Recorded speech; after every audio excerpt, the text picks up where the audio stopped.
Yeah, veterans, you think about it, when they leave the military, when they're in the military, first of all, there's a lot of structure in the military, right? And now, as a civilian, there's no structure. So structure, no structure is tough by itself, but let's go into a little bit more detail about what that means. You're in the military, you wear a uniform, you're told where to go, when to go, how to go. So there's a lot of structure, a lot of guidance, a lot of support, which is a great thing because it's so necessary for that line of work. When you leave the military and come out into the civilian workforce, there's no structure, zero. No one's telling you where to go, how to go, what to do. You're having to figure this out all on yourself.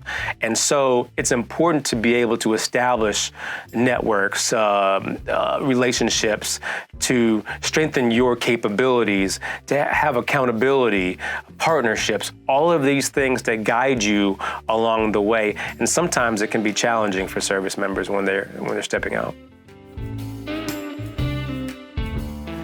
Yeah, such a good question about what advice I could provide. My first advice would be this: before you leave the military, to the best of your ability, begin to establish those networks and build those relationships. Prepare your resume way before you leave the military. Begin practicing interviews. And then, last but not least, in those networks and relationships, have someone hold you accountable. In the military, accountability was part of the process. Remember, I just mentioned that structure.